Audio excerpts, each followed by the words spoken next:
And I think we're live. I think we're live.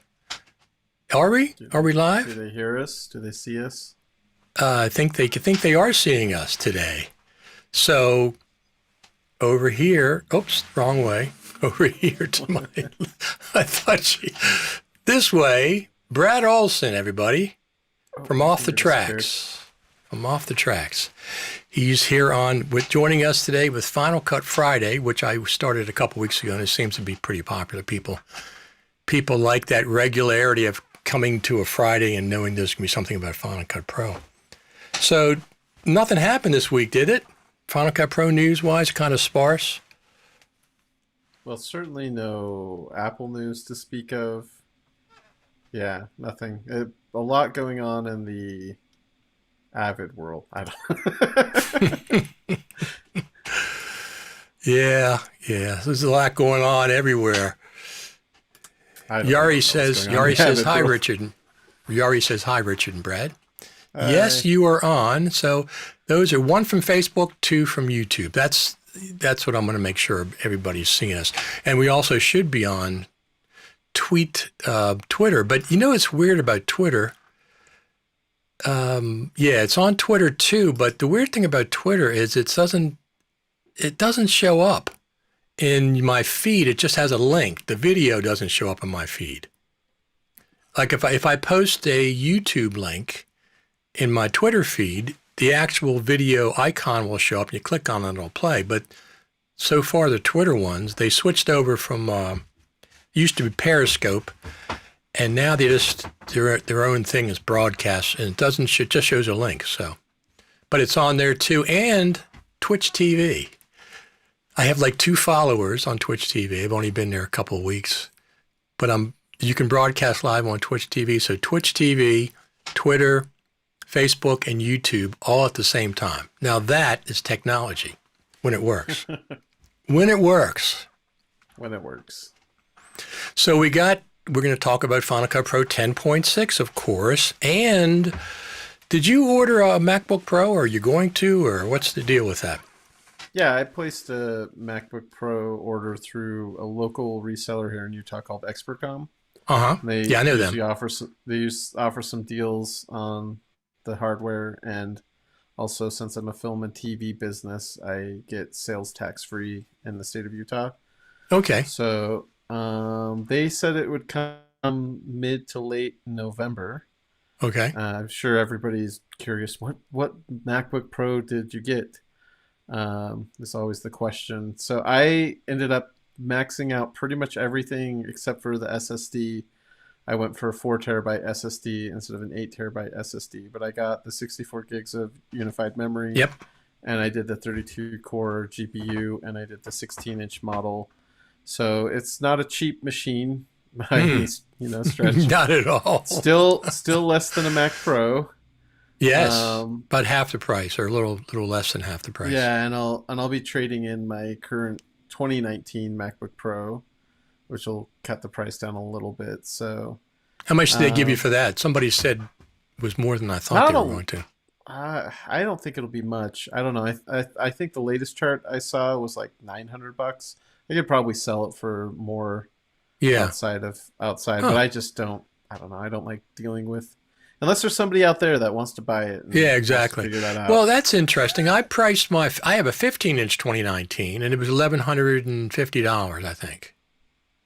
Okay. Through Apple something like or that. Through... Yeah, Apple. It was like $1,200 a while ago. Okay. I thought it dropped down, but I don't know. Okay. So anyway, I could check trade-in prices, but I'm sure I'll get a bit off of the total cost of the new machine for that. Right. And so I'm just looking forward to seeing how much faster they can push everything. I mean, boy, what they showed was impressive. They're very impressive. Very, very impressive. That's why, but that's exactly what I was expecting.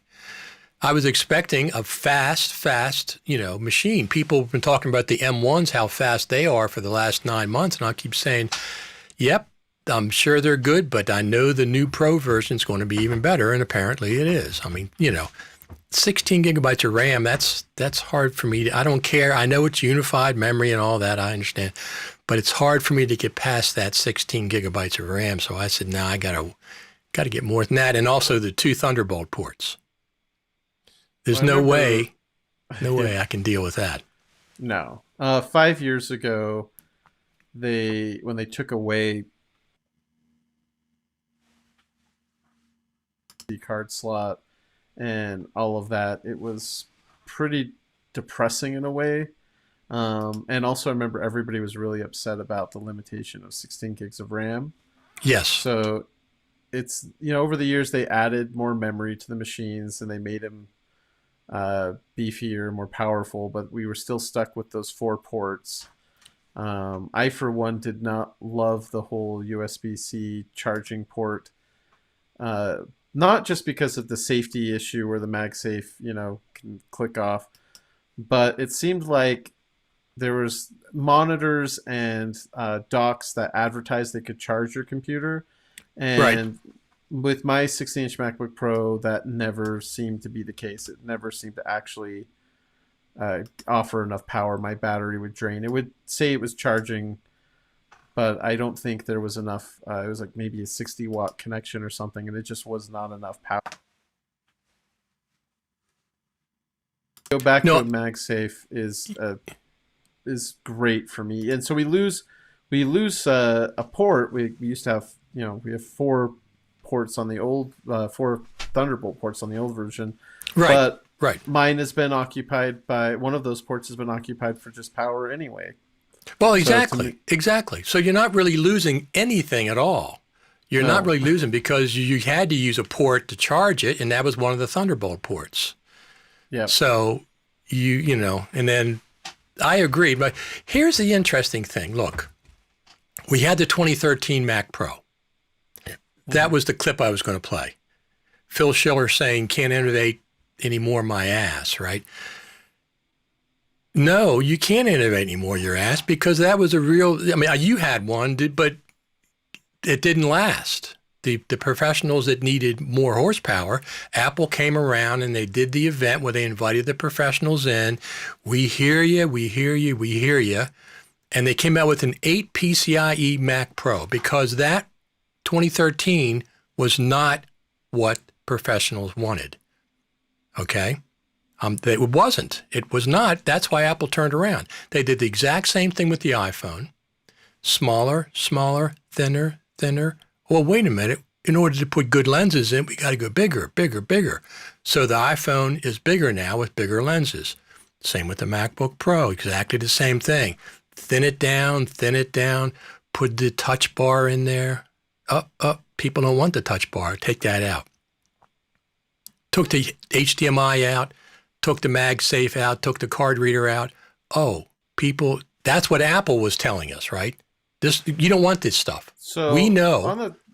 On the point of the touch bar, I did see, I think it was 9 to 5 was posting a survey. Okay. And I actually clicked on that. And at the time, there was, I don't know, it was 2,500 or so votes. But it was interesting to see the breakdown. Roughly speaking, it seemed like a third of the people liked the touch bar. I like the touch bar. I don't use it as much as I think it could have a lot more potential. Same with me. A third of the people didn't like the touch bar, and a third of the people were indifferent. And again, this is very round guesstimations, but that's kind of what I saw from those polls. And that kind of means that, okay, 2/3 of your audience either doesn't care about it or doesn't like it at all. So it makes sense to maybe not continue with it. But I think that the touch bar could have seen a better life if they had managed to get it on a keyboard, a full-size keyboard. Sure. And more people could have used it, and it was useful outside of just the laptops. I think because it was just limited to the laptops, very little development from third parties went into really taking advantage of it, which means that people didn't really get used to it and enjoy it. So I don't know what the future of the touch bar is. I don't know if they're going to move it towards more bottom of the screen or bottom of the screen.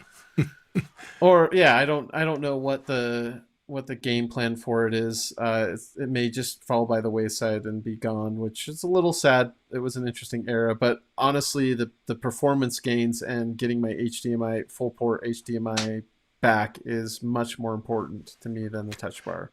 Well, I agree. But here, one of the interesting things about that touch bar was in Final Cut, you had a full timeline overview in there. Yeah.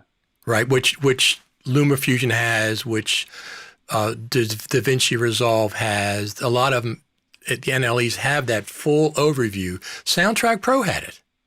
Mm-hmm. Soundtrack Pro had a full overview of the entire timeline, and you can zoom in on a section. Logic Pro, of course, has it.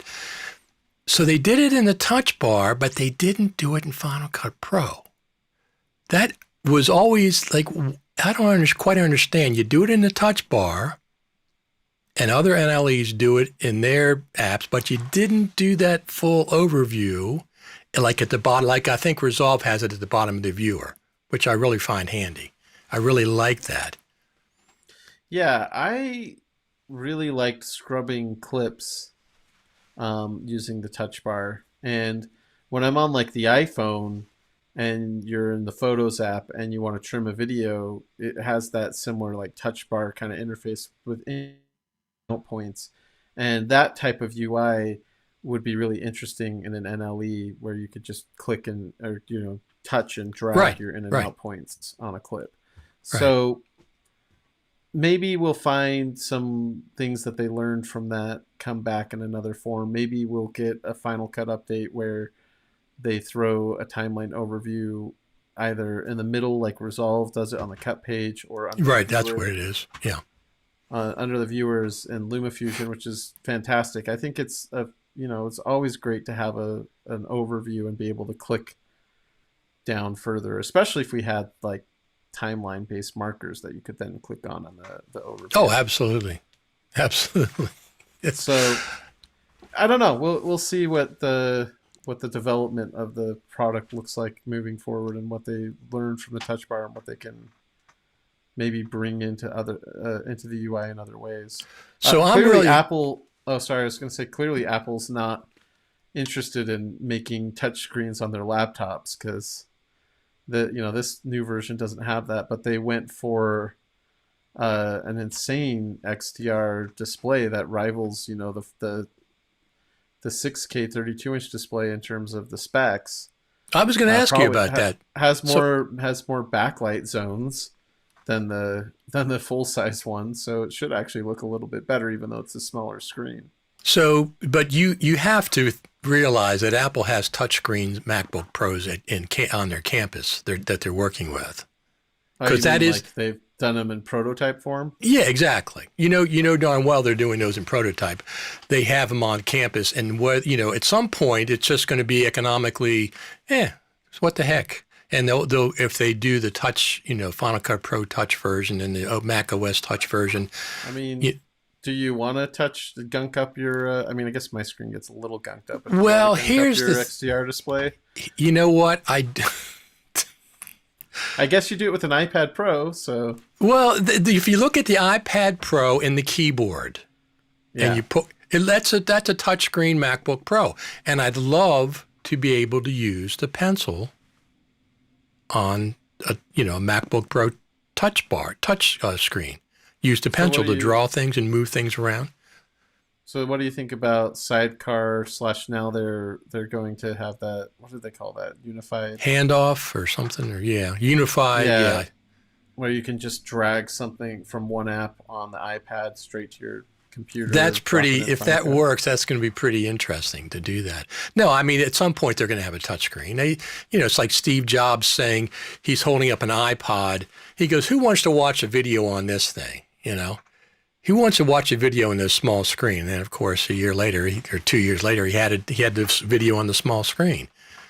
They say Steve Jobs had a really good way of getting up there and explaining the current Apple thinking and trying to sell you on, hey, these are limitations, but I'm not going to sell this as a limitation to you. I'm going to make you all hypnotized and think that this is for your good. And one of those was the photo iPod, where he said, so what if our competitor put video on a screen? You don't want that, but Right. photos are really great. And then, yeah, he creates a video iPod, and it's like there's some amnesia or something that happened. And he's like, video on the iPod is amazing. Right. So No, that's what I'm. Yeah, they. Apple will do things when they feel like they've got it right. And like foldable phones, for example. Everyone was like, foldable iPhone, and That other companies doesn't. have done it. Yeah. And there's been a lot of problems with foldable phones. Maybe somebody out there can correct me and point out a phone that they think is really great, but I haven't been that interested in Yeah, a I'm not foldable phone. interested in them. Not really. I mean, the main reason I got the phone is the for the video.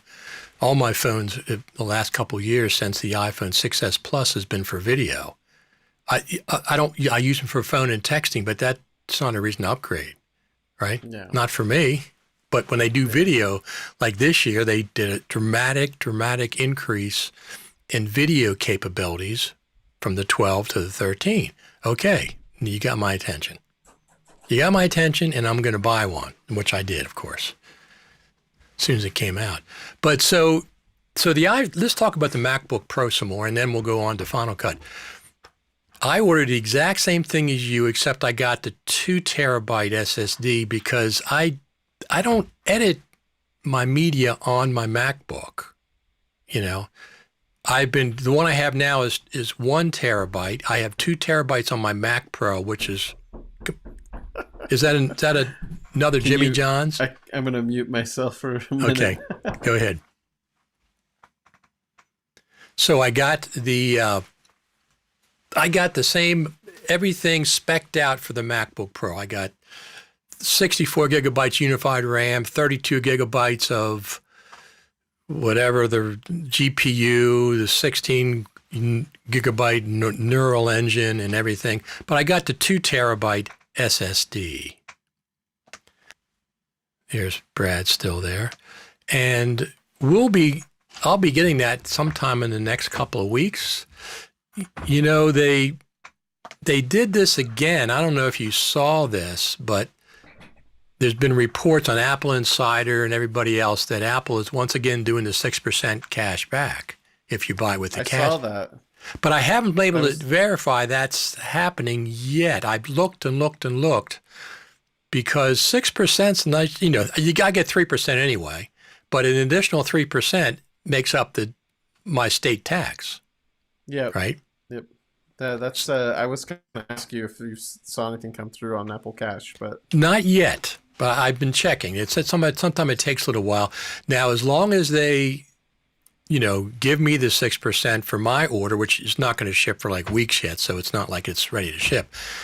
They should. If they don't, I'll cancel that and go ahead and rebuy it. I mean, it's coming it's coming weeks anyway. It isn't like I get it tomorrow. If it comes at Thanksgiving or it comes the second week of December, I don't care. So one thing I wanted to talk about is why I decided to get 4 terabytes, because 1 or 2 has served me pretty well. I have 1 terabyte on my current MacBook Pro. It served me pretty well, but there's been a few things that have happened within the last year that have made me consider switching over to 4 terabytes. And if I could do 8 terabytes, that'd be great.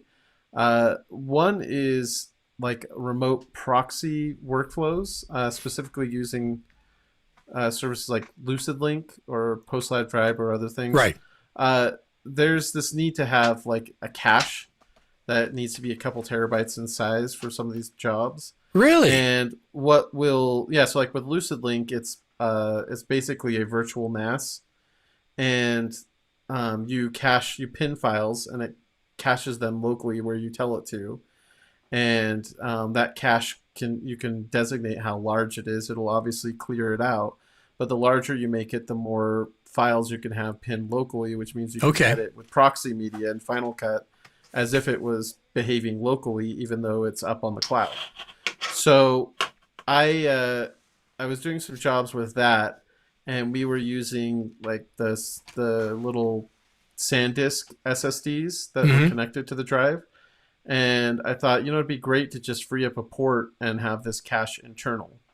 So that was one. And then the other is, if I'm working on a feature film, which I do 1 or 2 independent feature films a year, then it's nice to make proxies, and I could set those proxies and I could set all the render and cache to my internal drive.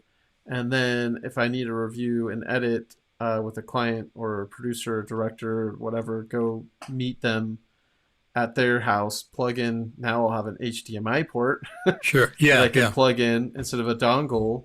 Yep. And I can, it's just the computer and HDMI, power, and we're up and ready to review edits in their living room and go over all the footage that way. So for me, it made a lot of sense to just have one less thing that I have to plug in and keep around with No, me. I understand. Sure. And I that may not be the case for everybody. And in the past, I've gotten by with small shuttle drives and doing the same things, SSD drives that are incredibly fast. But it was like, I think it was $600 more, which is about Was the it that same much? price. Yeah. Which is about the same price as I would spend on a high speed 2 terabyte external drive. So I think going from 2 to 4 just made sense. It was about the same price, but now it's just all in one machine. Well, And of course, that's I'll still yeah. use external SSD shuttles for other purposes, but Right. there's Now, just a see, lot now of you've talked me. advantages. Now you've talked me into this 4 terabytes. So maybe if I 2 terabytes is still a lot. Like no, still plenty. it's been that's what I have in my Mac Pro. But Yeah. the thing about the Mac Pro is I have 8 PCIe slots, so I added an additional 2 terabyte NVMe SSD myself. Yeah. So I have that, and I can get a 6 or a 4 or whatever I wanted to do that with that one. Of course, with the Mac Pro, you can't do that. But I'll be fine with 2. I'm very good with managing stuff, but I didn't know about the cache thing. I haven't worked with that specifically. Well, that's I'll be for fine these with specific jobs. I can hear Richard on this. No, it was my I touched phone? something and it came up on here, so that's what on it the was. phone. Yeah, the this is very specific use case where we're doing some remote editing jobs. We're using LucidLink specifically. If you haven't looked that up before, again, it's kind of a virtual NAS that you can pay by the gigabyte, terabyte, whatever, but gives you a number of users. And those jobs, there's more of those, I think, coming down the pipe. So it makes sense to invest for that type of work. However, it's not, that may not be your workflow needs. And Right, I've gone from, when I bought a laptop in 2015, I think I bought a 13-inch MacBook Pro, and it had a 256 gig drive. And I pretty quickly regretted that because that filled up so fast. Right. In 2018, I got a 512 drive, still found it wasn't big enough. And then in 2019, I usually wait a couple years, but I just couldn't for some reason with that 2019 model wait. So I upgraded, I did a trade-in for the 2018 model, the 2019 model, and I went to 1 terabyte. And the 1 terabyte has been the least stressful as far as filling up. Every once in a while, I have to kind of check and delete stuff out of my downloads folders and things like that, but it has not been hitting the ceiling as much as the other one. So I think 1 terabyte is a great place to start. I think 2 terabytes is very comfortable, and I would only go up if you know of a specific workflow where that makes sense. Right. Well, now, yeah. So if I reorder, I maybe will get the 4 terabyte. The heck with it. I mean, if I have to reorder. Because I will. If Apple, next week gives everybody 6% and they don't retroactively give it to me, I'm going to cancel my order and reorder. Sure. The heck with that. I'll call them up first and find out. 6% is a nice chunk. But I agree. But the thing is, here's the thing: if you get one of these little teeny drives, get a Thunderbolt one. Don't get a USB-C one. It's 1/3 the speed of a true Thunderbolt one. Now, the Thunderbolt ones are expensive. They're more expensive. But like the one I have in my Mac Pro, I just bought a little kit, a Thunderbolt enclosure, and an NVMe SSD. I get the same speed as the internal one on the Mac Pro. So you want to get a Thunderbolt little portable one if you get one. They're just tiny little things. But yeah, I understand that cache is interesting. So what do you think about Dropbox and their review thing? What's going on with it? I just started using it a little bit. Yeah, it's interesting that this need that Frame.io saw, how many years ago, 6-7 years ago, to have online review has caught on. You would have thought Vimeo would have figured that out sooner. They finally did. They have a review. Yeah, if you have a pro account, I think, or something, you can do video reviews similar to Frame.io. It's not managing your assets the same way Frame.io does. But, right. No, I understand. But you can do the review links. And then for Dropbox to kind of get that, and of course we've seen Whipster and other, accounts come up very similar Frame.io looking user interfaces. Dropbox doing it, maybe they just saw an opportunity once. I don't know if they had to have been working on it for a while. I don't think that it was just the Adobe acquisition of Frame.io that made them think there. No, I doubt that. But they clearly have been looking at Frame.io and been seeing that people use their service for video. I've never been a huge fan of Dropbox because it's so slow and hard to get files up and down from Dropbox. I have so many downloads fail from and uploads fail on Dropbox, and it's like I have to do every video file one by one, and it's so tedious. Whereas Frame.io with the transfer app has solved those problems for me a long time ago. Right. Dropbox just seems like a miserable way to work because they prioritized, for what they did, they prioritized smaller documents and images and PowerPoints and things like that for businesses. It felt like they were always oriented towards that type of workflow, and large video files was not something that they concerned themselves with. So it's very interesting for them to say, hey, now you can review videos. I think you could add comments before on documents and files and videos, but I don't think they were time-based necessarily on Dropbox. So now that they've ripped off the Frame.io interface, that's interesting. The question is, are they going to have some sort of pro video subscription service or something to allow people to actually download and upload videos files at a reasonable speed? Are they going to allow you to read different file formats like raw video and other things? Here's what'll make me use the Dropbox. The speed's one thing.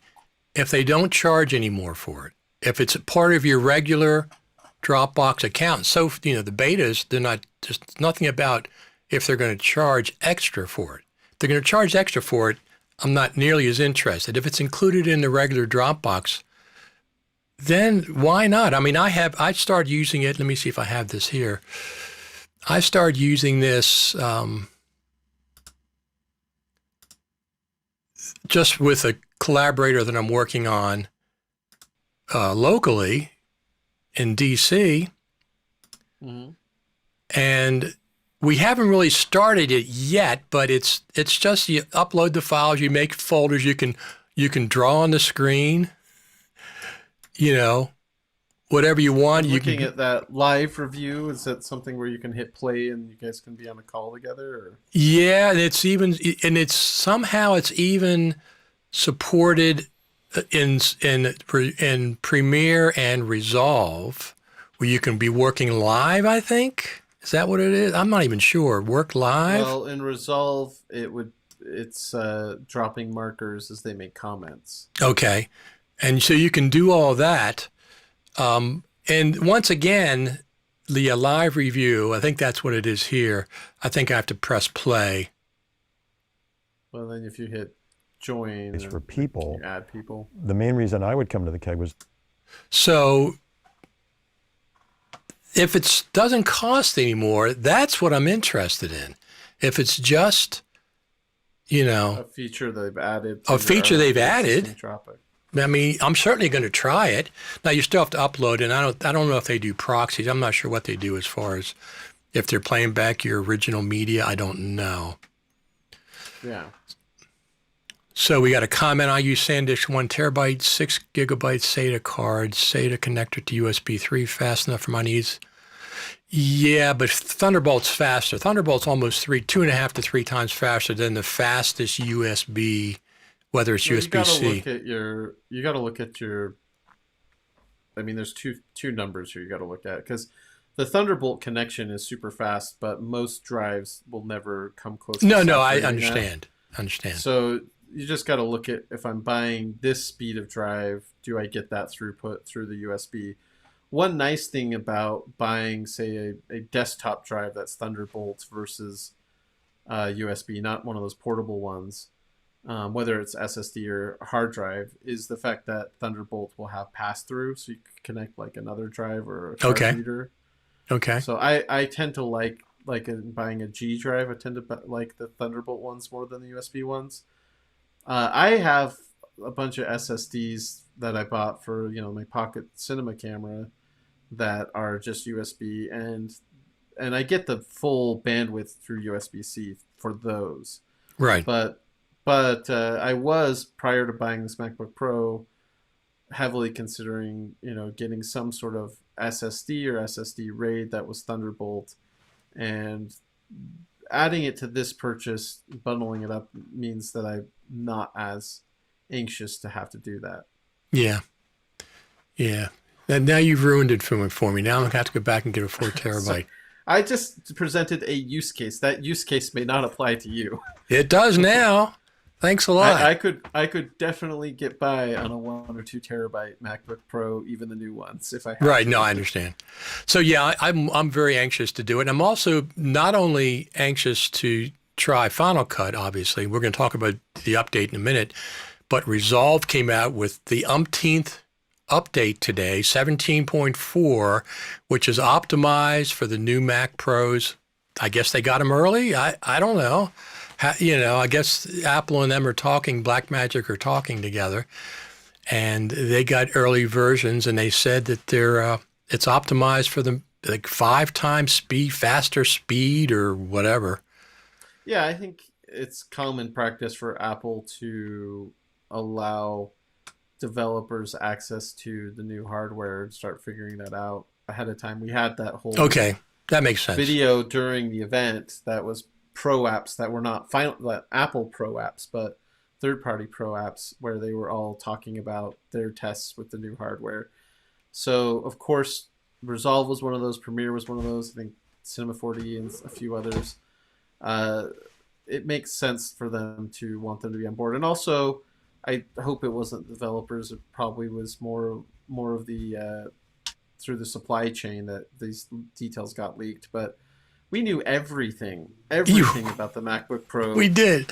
The night before it came out. For months, most things. Yes. And the night before, we knew everything. And to tell you the truth, this was one of the first events where that, I think because it was a product specifically for me, and the iPhone is such a broad product, so if details leak about the new iPhone, I'm not so upset about that. But I actually was a little annoyed that I knew so much about the product, because I thought, man, how much more exciting would this event have been if I didn't have all these spoilers? And my thought was, can we, this would be my throw it out into the blogosphere or whatever, can we have a similar attitude in the tech rumor space that we've adopted in the movie and television review space, where reviewers or people who see the movie early indicate spoilers? If you don't, because I'm just scrolling through a news feed and all the headlines and images give everything away. I don't even have to read the articles. They're like, oh, there'll be a notch on the new MacBook Pro. And I'm like, oh, I wonder if we'll see that. Oh, we saw that. So can we adopt a similar attitude would be my question. Because I don't, as much as Apple wants to, I don't think that leaks are going to all be plugged up. No, of course not. Of course not. But maybe we can have some method of, like, if you have an article or if you're sharing something on social media that ruins something like that, that maybe there's a little thing that pops up and you can choose to, I want to see it anyway. I don't know, some sort of setting that would be nice to do, or just people having the common courtesy and respect to just indicate that this is a spoiler and read on at your own. If there's a crowd for that. For me personally, I felt it. I felt this last one, the event was somewhat tainted by the fact that I knew way too much about what was being announced. But that's not unusual for hardware. Usually, I mean, we've heard these rumors starting back in WWDC. You know, I heard the rumors about the ports coming back. I didn't hear about the notch until a couple days before. Now, the thing about the notch is this. Either you get the screen real estate around the notch or it's a black bar across there. I'd rather have the screen real estate. Well, you know? I was semi-annoyed-ish by how big it was until it was like, well, if you look at your taskbar at the top, which on my 16-inch, I actually hide it. Okay. But if you look at that anyway, there is just a blank emptiness in the middle. So you might as well leave that up. I think the screen's a little bit taller as a result. So right. You're not really losing. No, you're not. You're gaining a little bit, and you're pushing that taskbar up at the top, similar to kind of how they utilize the space on the iPhone. Finally, 1080p cameras on the MacBook Pro. Oh, finally. You know, people, it always tickles me when people say, we don't need this, we don't need that. I was arguing with people, they said the 720p camera is plenty good for FaceTime. I said, this is a pro machine. I want a 1080p camera. My gosh, it's not, 1999. You know, I said, I haven't used a 720p camera since the original Panasonic, what they had, that card camera, whatever that thing was. Oh, yeah, the HVX 200. Yeah, since then. I mean, that's the last time I shot 720p. You know, it's so old. But it's a pro machine. It's a pro machine. So, but the thing is, they put it on the iMac Pro years ago. They put the 1080p camera years ago. Yes, they did. That was the only Mac that had it. And they put the 1080p. They put a 1080p camera in the iMacs this year. This year, did they? Okay. But finally, we got 1080p camera.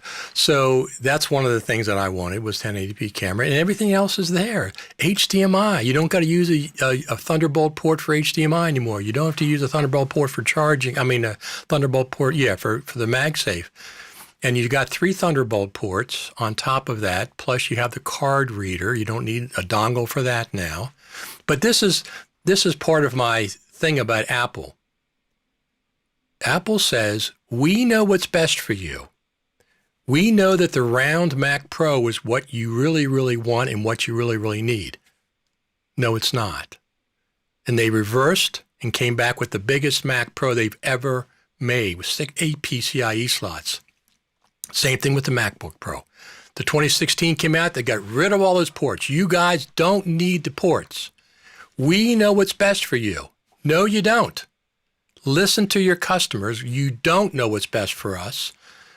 And they brought them back. They did, once again, 360 degrees. They brought all the ports they took away, they brought back. And they keep doing this. So, Apple as a company is kind of unified behind sort of one message, but obviously it's a company with, tens of thousands of employees.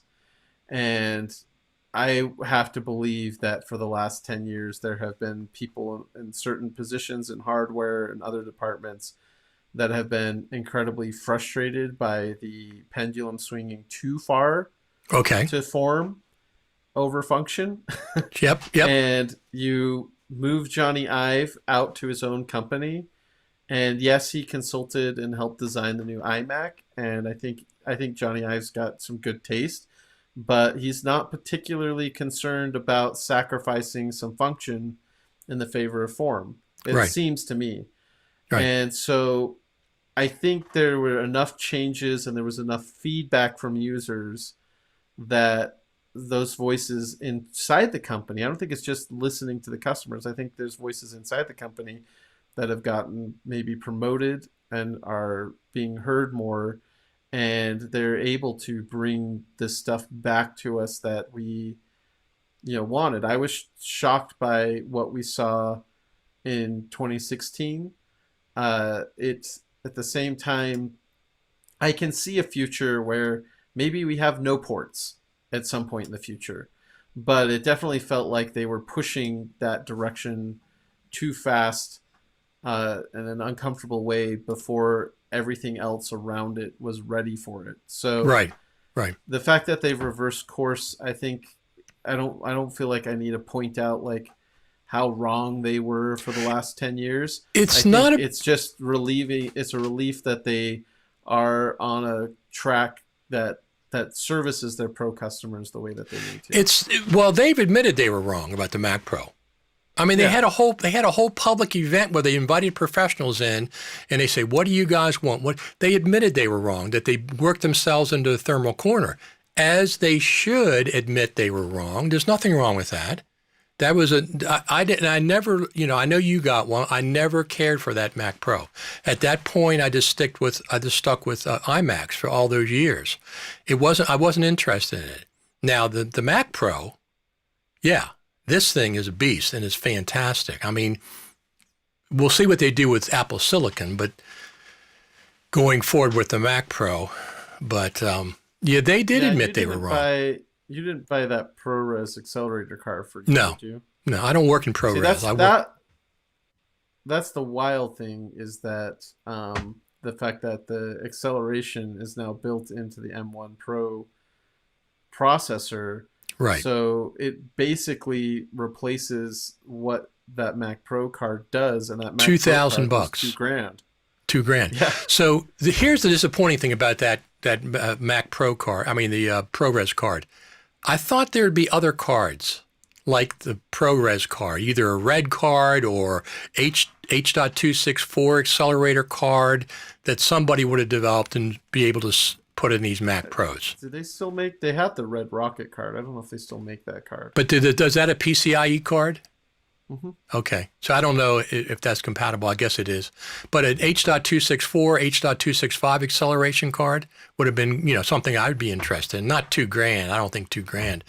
But, a couple $100, $500. That's all built into Apple Silicon. H.264, H.265, and ProRes are all there. I work a ton in ProRes. Actually, in the last 3 or 4 years, I've shifted from a lot of indie features were being shot on Red cameras in Red RAW, and now a ton more stuff is being shot locally on whatever Alexa, a Mini LF is kind of a newer one that we've been shooting on, and it's usually 4K ProRes. So I've been doing a ton of work in ProRes because of that. And even with Red, they allow you to record in ProRes, so that's been kind of a workflow to test out. So I've had a lot of fun. The only shame for me is that ProRes RAW, which is we've talked a ton about that before, but well, I was going to ask ProRes you that. RAW is the only one that seems to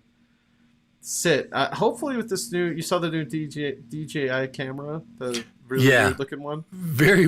It's a combination gimbal on the front and then a camera body in the back. I like the idea because it gives you a 4-way gimbal, not just a 3-way. It gives you the up and down bounce, because right now when people walk and you still get that bounce, it took care of that as well. Now it's also, it just clicks out and it clicks back in again. So different camera bodies, different gimbals, whatever. It's an interesting concept. It does look goofy, but who knows? I mean, is that any better than putting a camera on a gimbal? It seems like it's got some advantages, but I don't know. I think it's a really cool looking camera, though. I think the main disadvantage would be, but anytime you're working with a gimbal, it's going to limit kind of the size and weight of lenses you can put on it. There you go. And that's a so good point. That's the one thing. But aside from that, I would definitely love to have one of those cameras and shoot a ton of stuff with that, and then maybe switch it out with other cameras for other setups. But and that does ProRes RAW because it's DJI. It shoots ProRes RAW, and I guess they're paying Red some sort of fee for that privilege. Well, having ProRes RAW. People have told me that when this discussion came up years ago, that because it's a drone camera, they don't have to pay. That's because the original... This is not a drone camera. Well, but the DJI original camera was a drone camera, and they didn't pay whatever. Yeah. You know, listen, has ProRes RAW taken hold? Not nearly as much as ProRes has itself. I mean, it just... No, but it certainly has the potential to do that because it is, in my opinion, so much better than any other RAW codec that's ever existed. Okay. I mean, Red RAW is fine. It works, and it's certainly gotten better over the years, especially the performance side of it. Right. But you just know that ProRes RAW is going to beat it in performance every time, and it's, you know, it's a great. They've got really smart people. I mean, when they did the whole patent dispute, they had the inventor of JPEG images defending Apple. I mean, Apple's got some smart people working on these codecs and formats. So I think it would be very wise if the more camera manufacturers just decided to self-cannibalize and bow to, like, still have your own codecs, but kind of bow to this idea of a ProRes RAW codec, one codec to rule them all for acquisition would be very interesting. But who knows? They might think they can do it better, or in Red's case, they think they've got something proprietary, which in my opinion is right. Not. But you need a sensor that outputs RAW to begin with, right? You have to start there, because somebody was saying, why don't they have ProRes RAW on the iPhone? I said, because the sensor doesn't output RAW. That's why. No, every sensor captures raw data at some point. It's just whether you are adding the other processes before you save the file, or if you're bypassing that. I wouldn't be surprised. This is totally just speculation on my part, but I wouldn't be surprised that the reason why Apple challenged the patent was not because they were, you know, necessarily completely committed to revolutionary RAW. I'm sure that was part of it, but I think that they were already looking at putting ProRes RAW on an iPhone when they challenged that Red patent. And the fact that we have a photo RAW format, Apple Pro RAW, indicates to me that they were very interested in doing that. And the fact is, Apple ProRes RAW on an iPhone would be less processor intensive than recording ProRes, because you don't have to do the debayering step, which is one of the most processor intensive parts. So it's recording compressed raw data. That would be more efficient for a phone. So I don't know. Maybe we'll get it at some point. But Red keeps extending this patent, is my understanding. I'm sure other people have if kept up on it more. Apple could buy Red with the change from Tim Cook's couch, if they were that interested, they just buy them and take care of it. Apparently, they're not that interested. We got a comment. Any word on After Effects being supported on Apple Silicon? I think it already is, right? With the M1s? After Effects? I don't know. It's been a year. I know. Yeah, check Adobe. I don't use After Effects myself. So I really don't know. I mean, obviously through the Rosetta 2 Foundation, you can run the apps, but we want native, absolutely, built apps. And Premiere Pro, I know that they talked about running that on the new M1 Pro and M1 Max processors, so I'm sure Adobe's working on it, but I don't know the state of After Effects. Eric Emmerich says, I've been dating Resolve Studio for a while now, but due to the lack of Final Cut Pro substantial updates, I'm going to pursue a deep relationship. People have a tendency to think of their NLE as their spouse/girlfriend. I've seen that, since Final Cut Pro came out. That's not me. I just think of it as an app and a tool, whatever. I use Resolve a lot. I mean, not as much as Final Cut for editing, but I use it quite a bit. And there are case studies where, there are case studies where it's better to go to Resolve for certain things, or in some cases I have to if I've shot on my Pocket 6K and BRAW. I have Right, to. exactly. I either am going to edit in Resolve or I'm going to transcode. But there are times I found there was a job that we had. It was shot with 6 different pocket 6K cameras. It was a comedian show up on stage, and so we were doing the whole thing in Resolve.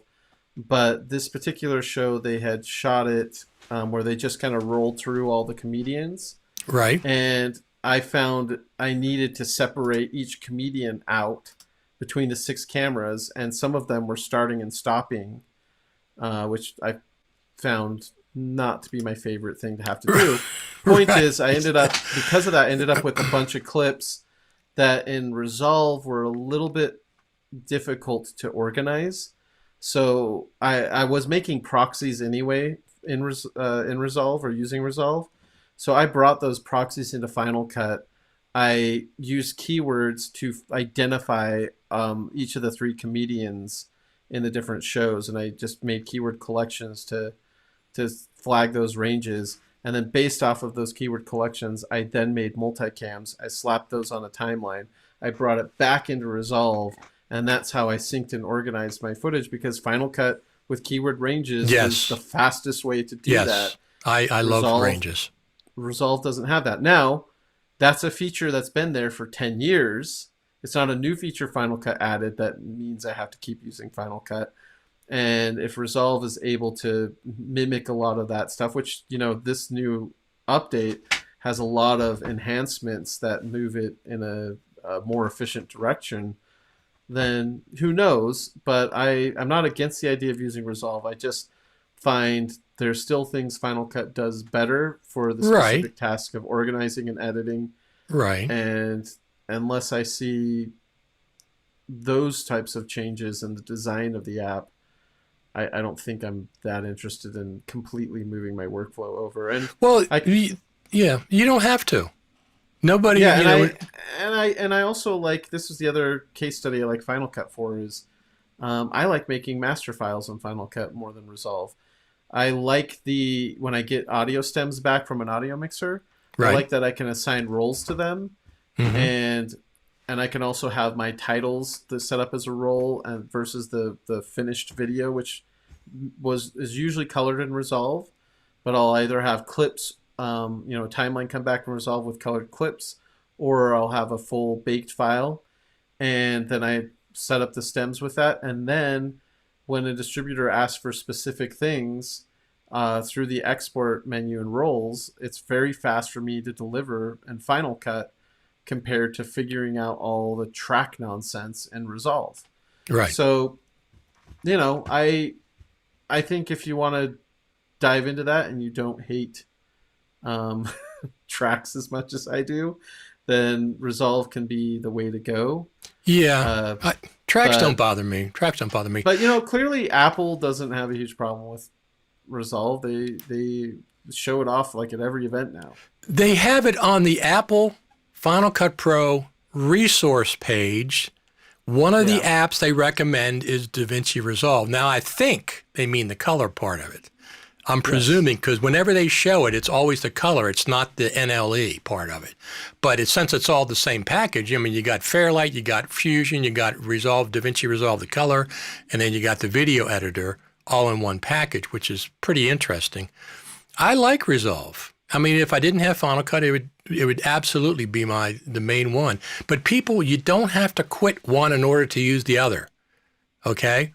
As frustrated as I get with Final Cut Pro, the slow development of Final Cut Pro, it doesn't mean I'm going to not use it anymore. It just means that, hey, let's talk about 10.6. Yeah, that's the interesting thing. We had from 2011 to 2017, maybe a little bit through 2018, we had such rapid development of the product. Yes. And we had so many features coming in, and it made us, speculate on, okay, well, if they can do this, then they can do that. And when will we get this feature and that feature? And we've talked, on the show quite a bit about that.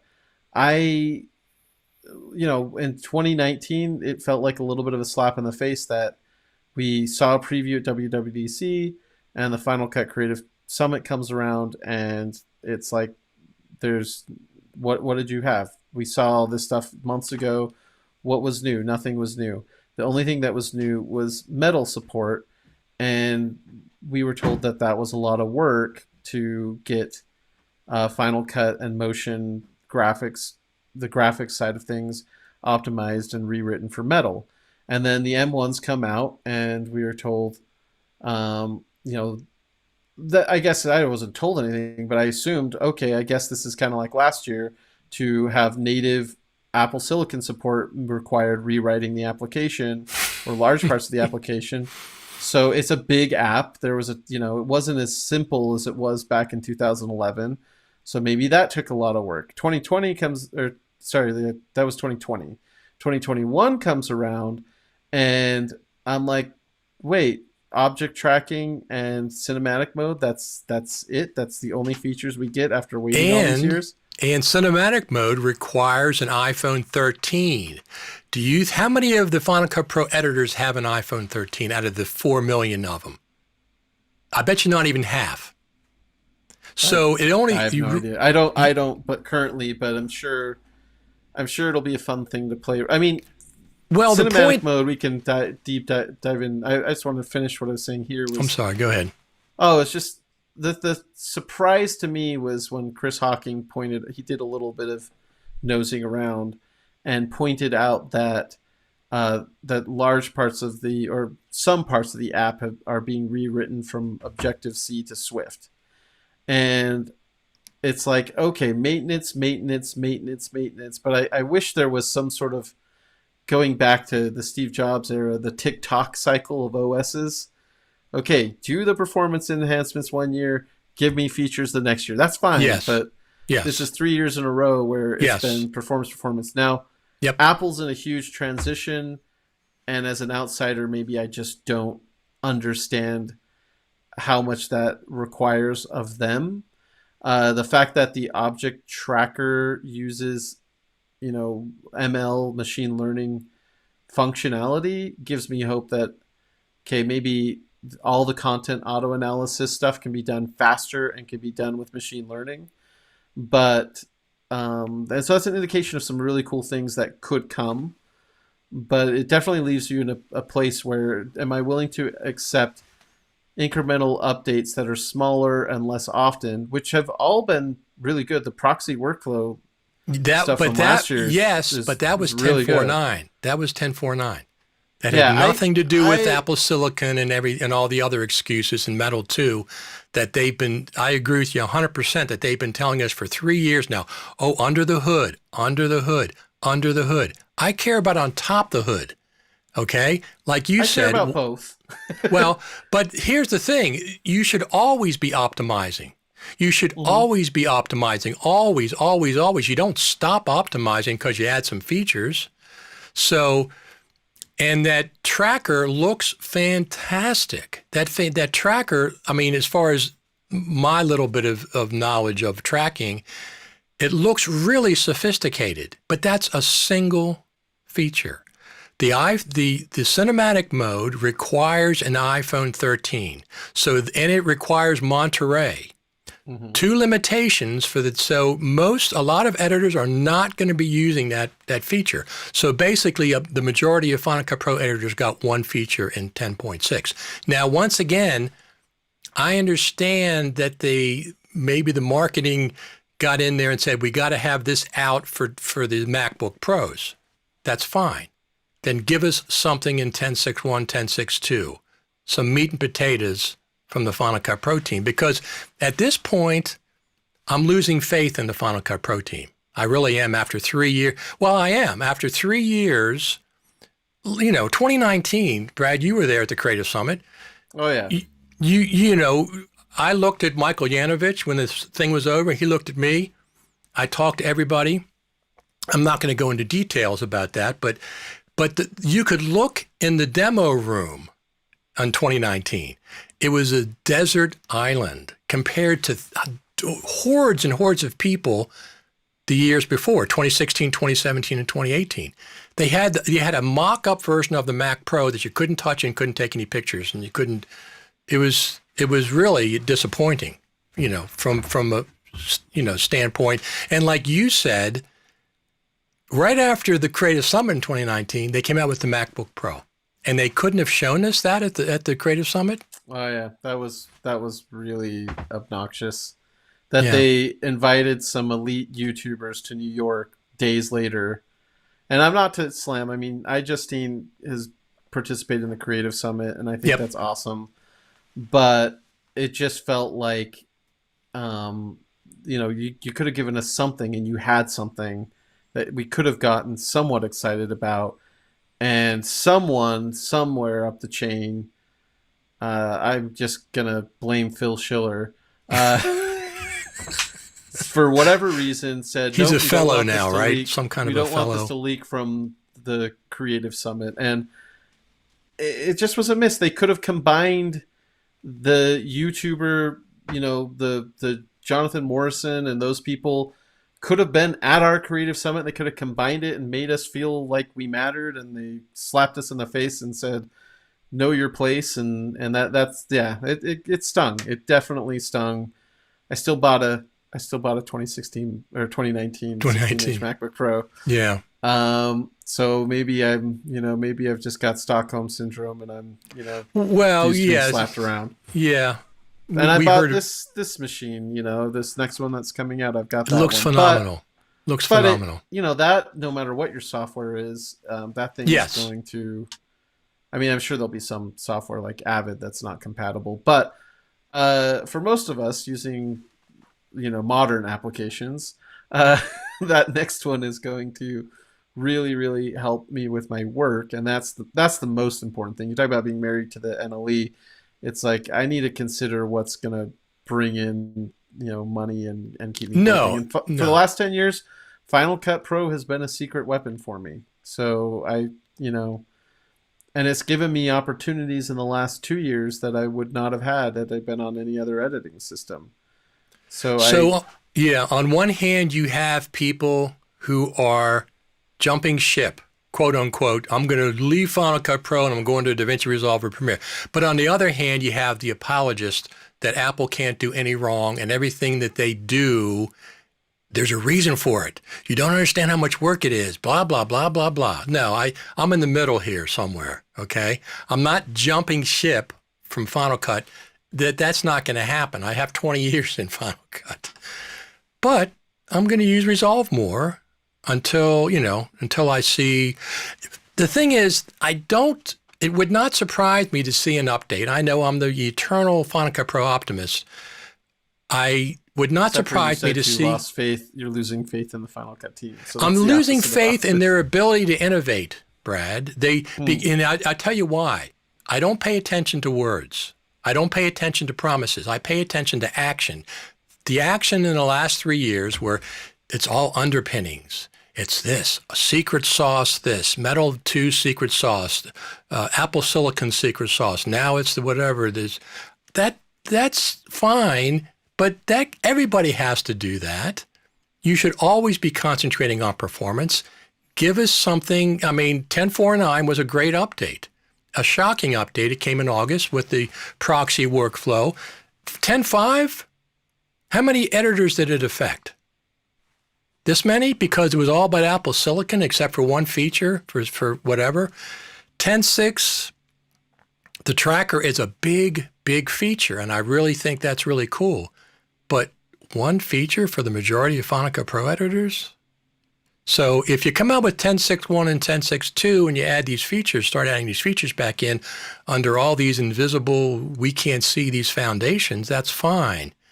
But if you continue with the same workflow, to your point about the optimization side of things, I don't know enough about computer coding to really figure out exactly what's going on, but it seems like Blackmagic is boasting that Resolve is optimized and so much faster with these new machines as well.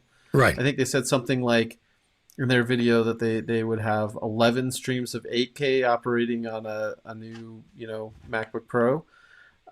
That's incredibly impressive performance and that they're boasting about. And yet they also, I mean, I don't know if there's huge features per se in the new version of Resolve. What I saw was a lot of enhancements, Yes. and those enhancements are great. For example, in Final Cut, the new object tracker, when it analyzes, it does both forwards and backwards. One of the things that's always frustrated me about the tracker in Motion, the tracker in Fusion, whatever tracker I'm using, is that I have to remember, because you find a good keyframe that you want to track, then I have to remember to go backwards. all Yes, the I time. agree. I agree. And Resolve in the new version has a forwards backwards track button. They have lots of little things like, Final Cut had the ability to, when you select volume, the little volume rubber bands or whatever on a clip, you click on it, and if you hold down Command, it slows it down, and that gives you more precise volume adjustment. Now with the Shift key in Resolve, you can do the same thing. And there's such a huge list of these little enhancements like this that they're doing. Absolutely. Some remind me of things in Final Cut. Some are things that Final Cut can't do, like the cross dissolve, asymmetrical cross dissolves, where you can change it on this side without adjusting it on this side, and the midpoint of the transition stays the same. Right. That's very interesting that they're thinking about the things like that, and I'm sure a lot of that comes from user feedback. So Resolve is somehow able to make these improvements and do dramatic amounts of work while continuing the optimization. How that compares to Final Cut, I don't know.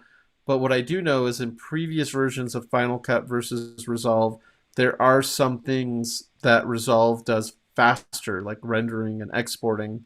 Okay. Same codec, same formats.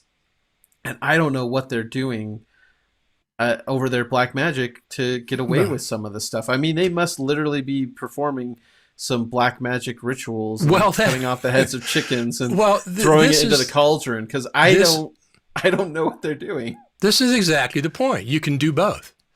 You can add features, add enhancements, and you should always be doing optimization with your code. And if they're switching over from Objective-C to Swift, that's fine. But don't just do that. And just do other things as well. One advantage that Blackmagic has that comes to mind is the fact that they have a public beta program. And probably because of Apple's secrecy, which we've discussed earlier, doesn't work. At least not on the things people care about. Everyone knows everything about the iPhone a year ahead. Everybody But knows they have the everything OS about the MacBook has Pros. beta. The OS has a beta. They've had it for years. That's true. But they usually announce the next OS, and then they announce the beta program I see. for it. Gotcha. In the case of Final Cut, they've been very much, Apple's secretive, and so for Final Cut product management to get permission to do whatever, I know that they have like beta testers, but everybody's under NDA. It's all super secret. Yep. I think that Blackmagic is able to squash a lot of the bugs for new features because of their beta program.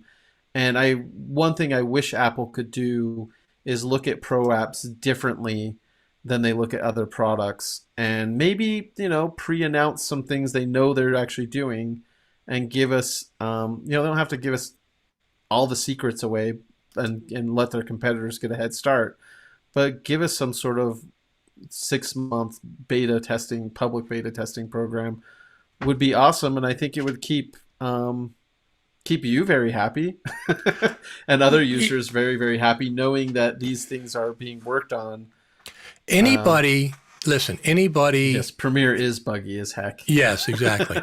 So I'm not defending Premiere of all things. I'm not an Adobe fan in any respect because of their ransom, the way they do their ransom, subscription. That just bugs the heck out of me. That if you stop paying, your software stops working.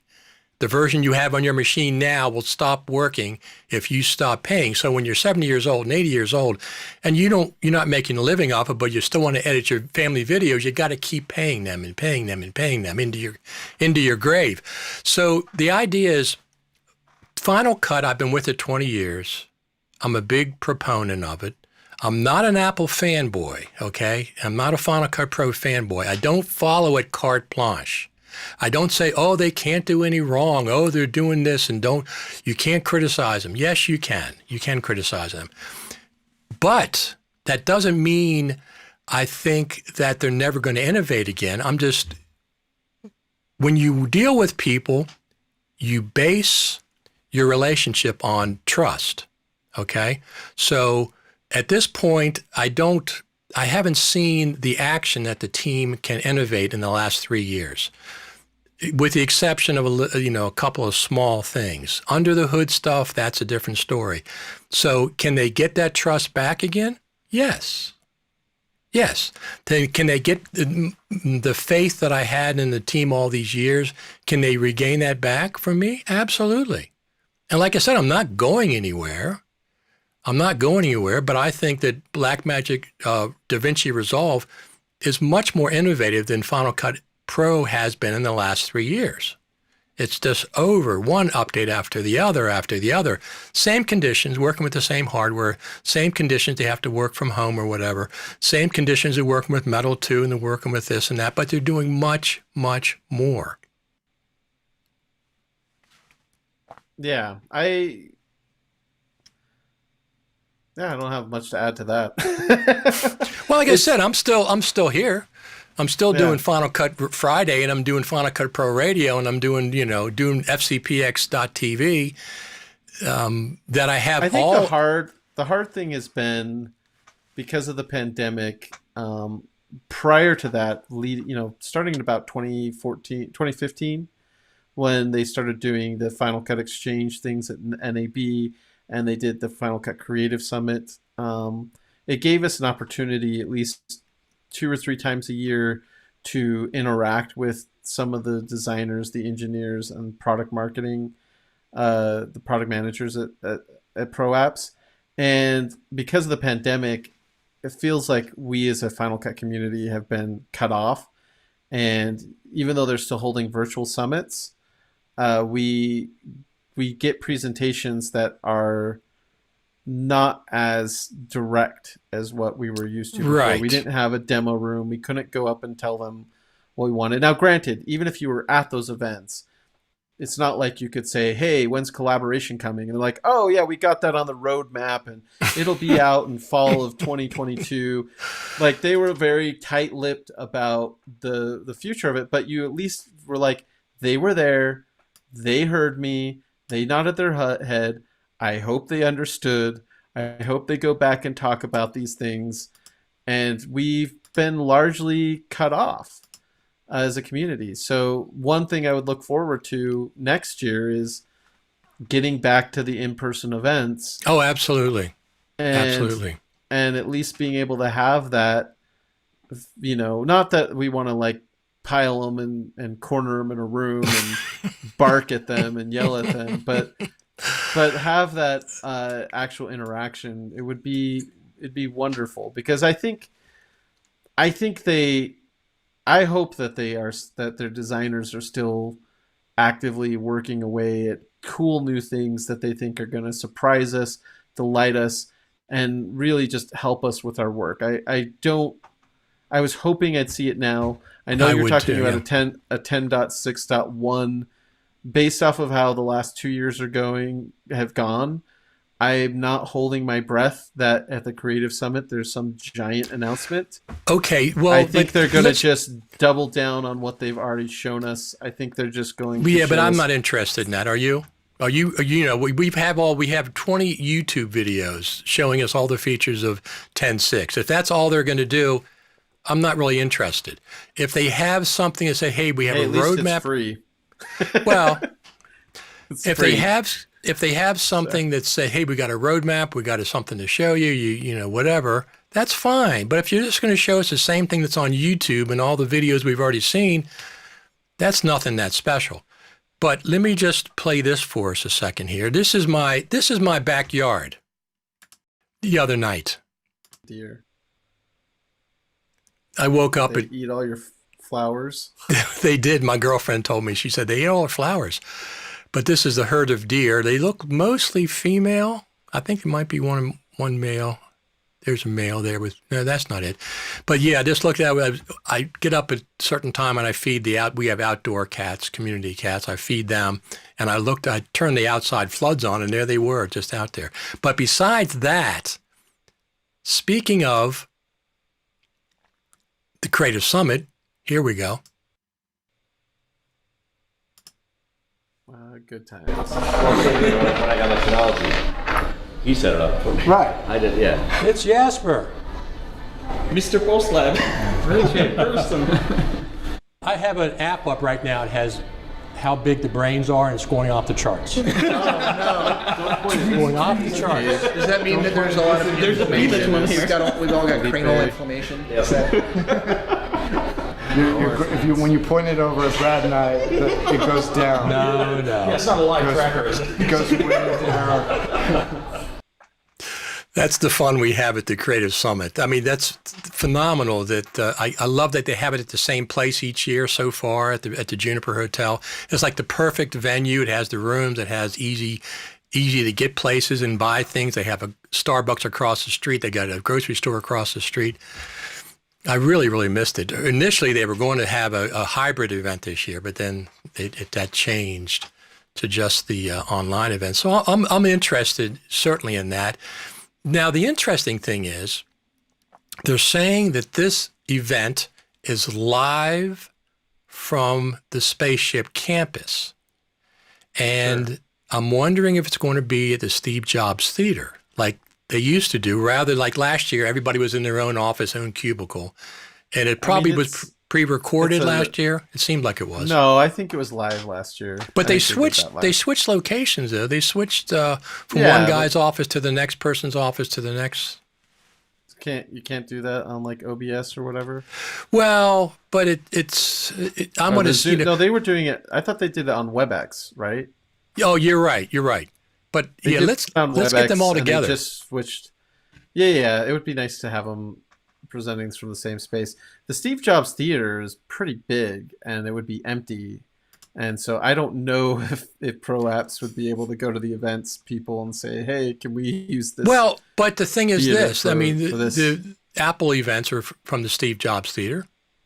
There's no audience, just but it's a nice stage. The lights are set up, the audio is set up, so it looks good and sounds good. I don't think it's that big a deal. They don't have to have a 20-person crew, just a couple people with their iPhone 13s, basically, right? Are you talking about like when Tim Cook is on the stage during Yeah. So one thing about that's a big crew. No, I'm talking about the Final Cut Pro event. You don't need a big production for that. They wouldn't. Yeah, I mean, it's just that's a big space. I hope that they're not just in a crowded, crammed office when they give us a demo. Well, that's what I'm saying. I mean, they say that from the Apple spaceship campus. Seeing a little beige cubicle is not the vision is not there of the spaceship campus, of the beautiful spaceship campus. But here's a question I have for you. Whenever they're doing these new videos, the last couple of years, WWDC, the Apple event, and Tim Cook is out there, where in the heck are his microphones? I'm looking for him. I can't see anything on his person. I don't see anybody with a boom arm anywhere. Where are they getting the audio from? Do they have an implant in him somewhere that they're using and plugging into behind his neck? Because I keep looking for. I think they're just hiding. Really hiding loud, lapels, like a Countryman or something, right? Okay, here. That's what I figured. How they record it. Because I keep. Yeah, and I'm sure they get other takes that are closer in, and they get a boom closer in. But DCP exports, you need Davinci. Yeah. So Davinci will do it two ways. It has an easy DCP plugin, which is how you used to have to do it. And then they added another one that starts with a K, and I can never remember how to pronounce it. But you can do that without any sort of extra license. However, if you're interested in exporting DCPs directly from Final Cut, I haven't tested this, but Easy DCP does have a workflow that will let you take a Final Cut like project and send it through. There's other ways to make DCPs. I use Resolve for DCPs. If I need to make a DCP you're going to be my main person I'm going to be talking to, because I know you've done it successfully. We do have this documentary I'm working on about this local band. We're going to be showing it at the Silver in Silver Spring, so I have to have a DCP probably for that. Let me know. So, What I was going to say though about the events, if for whatever reason, pro apps like Final Cut, the Final Cut team specifically, wanted to in the future do a really sexy presentation, I would be more than happy to go out to Cupertino and help them figure out how to put on a really cool live show. I would too. Now that I might be flying again, I mean, yeah, I'll come out there and give you a kick. Absolutely. So Eric Emmerich says, good audio people know how to hide mics. I'm sure that's what it was, because whenever they pull back, there's no booms anywhere. So I presume there was some kind of a hidden, but they used to drive me crazy. I was doing the sound at the National Archives, and I did President Obama and Michelle Obama and Steven Spielberg and Ken Burns, and I'm the one that mic'd them up, and Supreme Court justices, and I'm the one that mic'd them up. And years ago, Apple had these big bulbous lapel mics sticking out of their shirts. I used to hate those things. Big bulbous. They had two of them, which I used to do for important events as well. I always double mic everybody, 2 transmitters. In case one goes down, you have the second one. But they didn't know how to hide a mic to save their lives, and now I can't see him anywhere. And they could be in his hair. One of the differences is that you had live production people running it before, and now that's true. You have production company come in and manage it like it's a Hollywood shoot. So yeah, that's true. Very, very different types of crews and purposes. I don't mind seeing a little mic right here. I mean, my documentary, I don't either. But they're the little ones. I bought the new Rode. Well, new. It's not so new anymore. The wireless Go from Rode, the version 2. I got them. I love them. You can have 2 mics. And 1 receiver. Yep. Which is just awesome. And they just updated their software for the Mac and the iPhone, where now you can change the settings on an iPhone. Yeah. The same as you could in Mac. And now you can they have a podcast app on the Mac where you can use the Rode Wireless Goes for an actual podcast. So they just updated that, and I love those things. I had 2 of the originals, the Rode Wireless Go 1s. I sold one recently to a guy who was doing a wedding. So I'm keeping one because the second one I have is white. It's a white one in case I have to ever hide a white lapel on somebody. But when I use them, I put them inside the shirt. I don't have them outside, exterior, and I turn them around and put them inside. And I have that magnetic clip. So the mic's pointing up. It's magnetically attached, so you don't have to see the actual clip, and the shirt acts as a windscreen, even outside. Okay. Yeah, so I do that all the time. So Grand Productions Media says they won't do the Steve Jobs Theater. That space is super special and reserved for official events. There's nothing more important at Apple than Final Cut Pro. Period. That's the most special event that you can have, and I disagree with you, and I want them to do something. Maybe do they have a smaller theater there? I think it's just the Steve Jobs Theater. I don't know. Then that's where they're going to be. They're going to do it from there. You mean as far as on Apple campus? Yeah, on the spaceship. Yeah, they got to have another theater. I don't know. We've only been to the Infinite Loop, and they have smaller conference rooms. Yes. Like amphitheater rooms at the Infinite Loop. But I don't know. I mean, it's a giant building. Anything's possible. You've got to have more than one theater. I mean, theater, that one we go to at One Infinite Loop is not that big. It's like a nice, medium-sized and this last theater. Event, Tim Cook didn't even want to be up on stage. He wanted to be out in the weeds. So now, listen, if I'm in charge of that event, no, you're not standing out in the grass. Get inside like you used to do. I think it looks a lot better. If I was in charge, I would have said no, absolutely not. I used to get in trouble when I worked at the National Archives. Kikadu, whatever that is. Yep. Kikadu, JPEG 2000, Brad. JPEG 2000. That's 20 years old. Well, JPEG 2000 is is actually a lot of things are based off of that. But it's the image sequence, and then it's built into it's put into an MXF inside a DCP bundle. Right. So I've tested the one that's built, that one that's free, and I've used Easy DCP. The main difference I've found is that the Easy DCP DCPs are smaller file sizes and still seem to maintain the same quality compared to the Kakadu, which seemed to be like it was significantly bigger DCPs that I was making through that. But are they both using JPEG 2000? Yeah. That's the DCP like format. It's a JPEG 2000 image sequence. Okay. So if you were to like hand make one, you would start by making a JPEG 2000 image sequence in the XYZ color space, and then you'd have to bundle that into an MXF, and then you'd put the audio goes into like this linear PCM audio that goes into MXF, and then there's a bunch of XML files that it writes, and then that's all in a folder. Right. Final Cut Pro development team is in a loop. Well, they have one infinite loop. Yeah, they seem to. They got stuck in the cafe. No, infinite loop. When I do the first thing I go to when I do a project is Final Cut Pro. That's because I've been doing it for 21 years. 20 years since 2000, I guess, was the first time I started. So obviously I'm comfortable with it, but that doesn't mean that I'm just going to accept. Here's something else that kicks me. People say, oh, Final Cut Pro doesn't need anything. Final Cut Pro is fine the way it is. No, it's not. Dupe detection. How about dupe detection? I mean, Sean Lander's been talking about that for years and years and years. As a matter of fact, that was brought up at the Creative Summit when we had our private meeting with the developers. That specific request was brought up. We hear you. They said that we hear you. Well, we still don't have dupe detection. But anyway, yep. Well, there's a lot of things. I mean, there's a lot of things like to see. Expanding a compound clip directly in the timeline.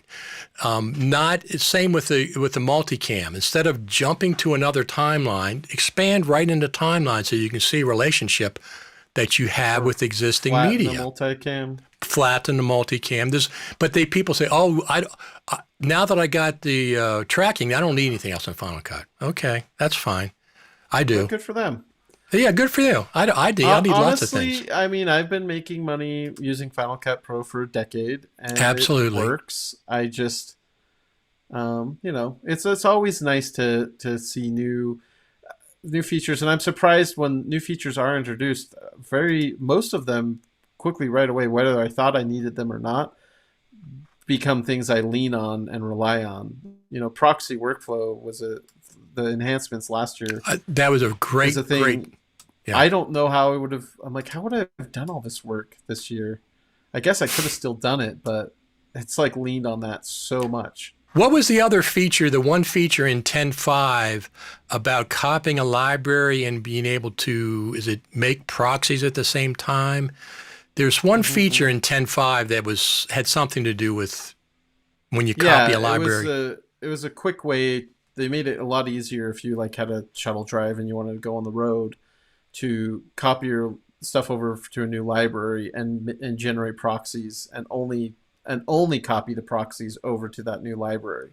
Okay. It's a great workflow enhancement and makes those kinds of hands-offs or those remote working situations so much easier. So and again, a lot of the jobs I've been doing in the last year have relied on those things. So it's not that they haven't been doing anything. It's just the slow drip feeling, the incremental things that you're like, when's Christmas Day going to be here? And I'm going to open this thing up and there's going to be so much to just blow my mind.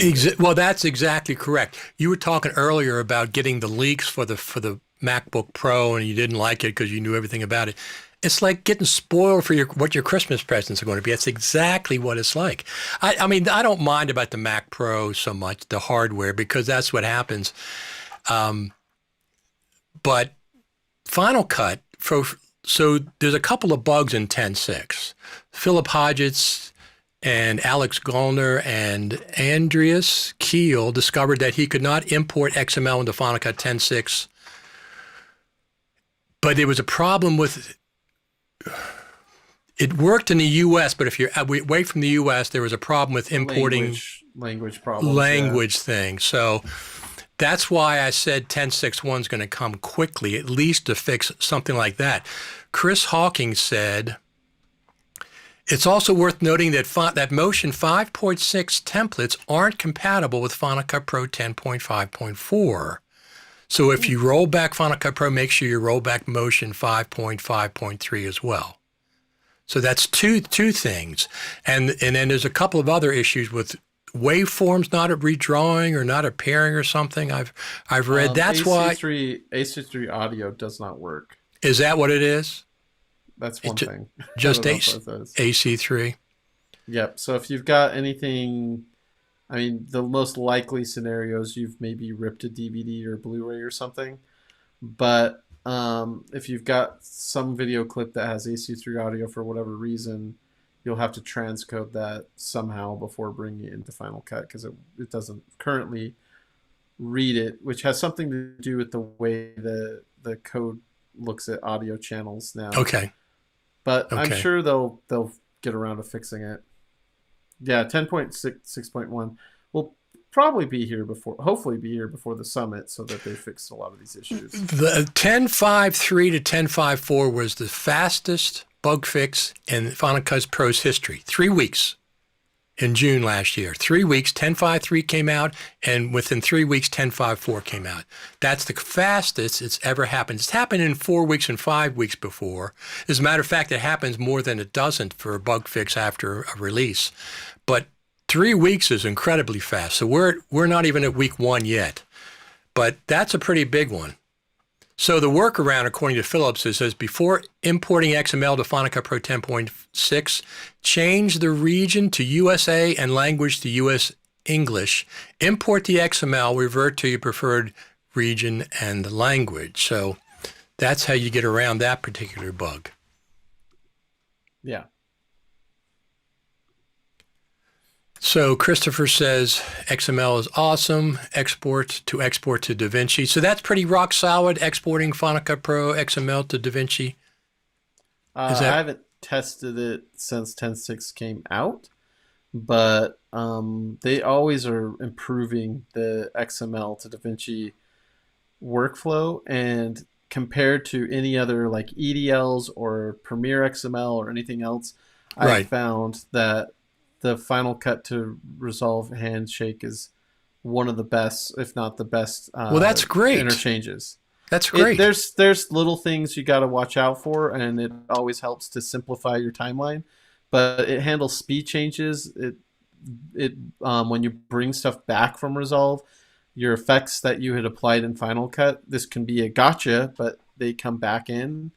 So there's a lot of little things, and I think audio's improved a bit. Although a lot of times when I send things to Resolve, I like ditch audio completely, just because I'm sending audio to Pro Tools, and so I just have a reference track in what I send to Resolve. But it seems like that's something, and getting better all the time. And multicams, I don't know of another way to get something that's been multicam synced from one app to another, but from Final Cut to Resolve to Final Cut seems to work. And that saved me, last month when I had to do the organization of Final Cut, I was able to bring those multicams directly that were synced in Final Cut directly into Resolve.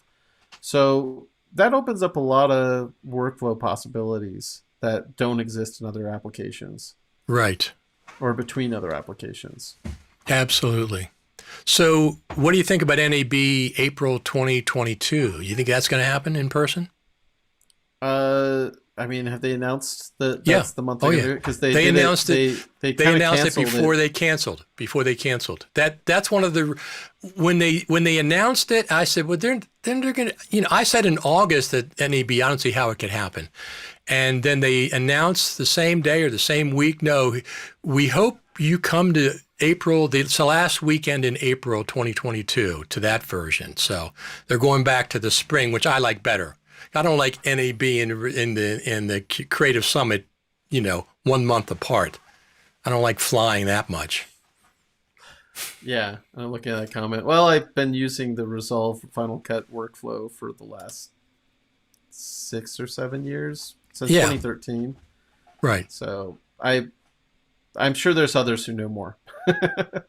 Well, it's yeah, between the both of them, I'm going to be using it. I'm certainly going to be using it with the new MacBook as well as Final Cut, as well as, Logic. There's still audio plugins that don't work on Big Sur. And that's a real pain. It's been a year and there's still problems with audio plugins.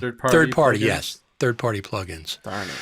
So now the thing is, I had Waves plugins for years. I have the Mercury suite, which is very advanced, all kinds of neat plugins and compressors and stuff. But now that I got this guy, I use the Waves less and less. This Apollo Twin X by United Audio, I use it less and less. I'm using their plugins much more. So I'm not that concerned about Waves, and the United Audio plugins, I think they're working on Big Sur. They have a driver for both the hardware and the software. So I'm using their plugins. And they're not cheap. I mean, they're not cheap by any stretch of the imagination, but they're beautiful emulations of analog hardware. Well, you're talking about Logic. They got Dolby Atmos spatial audio working in Logic. I don't know if Dolby Atmos will come to Final Cut, but something I've been thinking about since June when they talked about spatial audio with the AirPod Pro Max and Pro headphones and everything, and now I guess the new AirPods. That seems like one of those pain points that that Final Cut could solve, where we want to be able to have a way to monitor surround sound, but currently to do it correctly, it requires a bunch of extra boxes. I've always been frustrated by most of those boxes have inputs as well as outputs, and it seems like you're paying extra for hardware you don't use or need as an editor. Right. If you've got a great surround audio setup for other mixing purposes, great. But what I've seen this come up again and again is this idea that, like, hey, it would be great to monitor 3-channel audio or surround sound audio, and Final Cut has the ability to kind of do 5.1, but not a great way to, or an easy, cost-effective way to actually listen to it. If Apple took spatial audio, which is built into the operating system, and allowed you in Final Cut to put on some AirPod Pro Maxes, this is how you'd get me to buy them. Right. And I could actually simulate spatial audio using Final Cut. That would be amazing. It doesn't even have to be 7.1 or Atmos or spatial audio mixing, but use the spatial audio that's built into the iOS and iPad OS and Mac OS and put it in Final Cut. I was actually hoping that would be one thing that they would come out with a 10.6 release was that they put it in Logic and they just didn't do anything for Final Cut. Maybe in the future we'll get that. Yeah. How many video editors are going to know about spatial audio, though? That seems to be pretty much a specialty for audio engineers. No. It's not mixing in spatial audio. It's the idea that I can take a surround sound mix from my audio mixer, or I can play around with a little bit of surround sound, the current surround panner in Final Cut, and what spatial audio with the headphones, the hardware, allows you to do is simulate a surround sound, a 5.1 surround environment. So the idea is I don't have to spend a bunch on I/O boxes. Right. I understand put on my that. AirPod Pro Maxes. Okay. And I can hear it. Okay. Like the way No, it's supposed to that be makes heard. sense. That makes complete sense. So now I understand what the spatial audio is. I wasn't quite clear, but it's like 360-degree audio, up and down, left and right, not just surround at one plane, right? Yeah, but spatial audio can take a 5.1 and put it in a spatial audio environment to simulate that surround sound effect. Gotcha. So you don't have to be using Dolby Atmos to take advantage of it. I see. That's why, with Apple Music, they've announced like lossless, and they've announced like surround sound and spatial audio listening.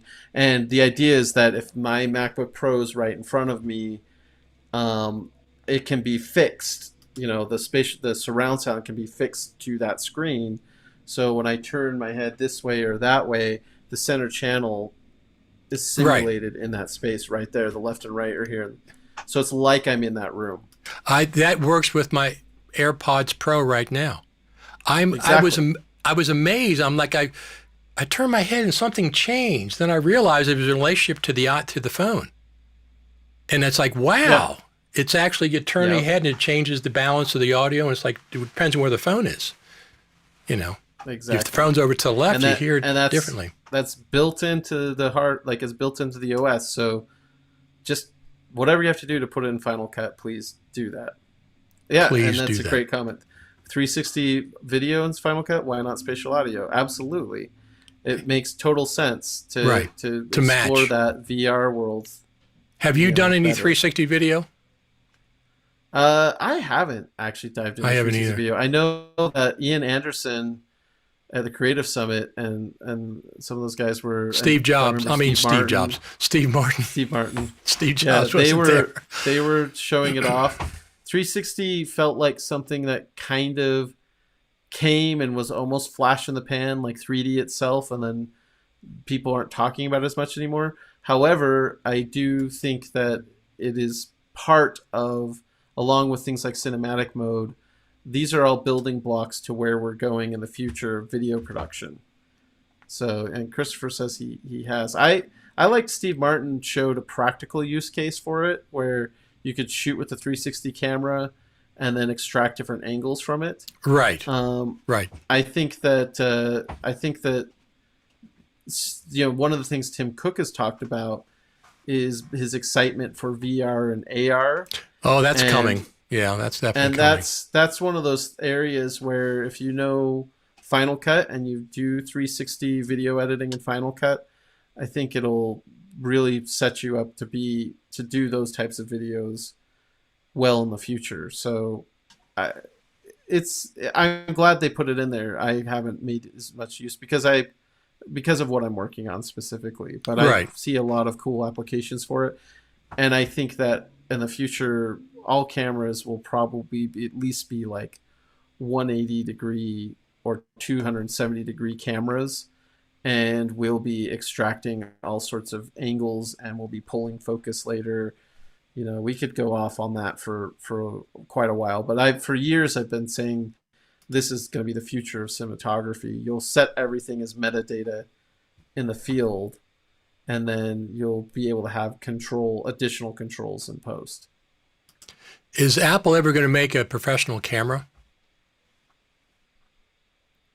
Well, they claim they do, right? The iPhone. Well, the iPhone. Pro. Well, they have.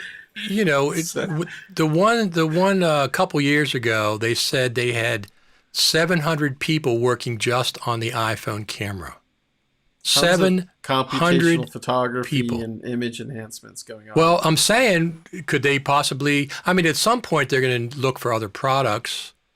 Could they bump that up to a even higher level than just the phone?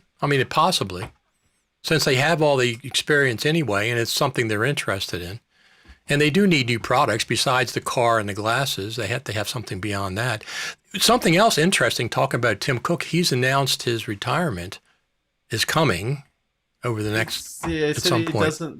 He doesn't plan on being an Apple 10 years from now. Right. But that whole VR, AR space, and we just saw the comment about glasses, a couple of those.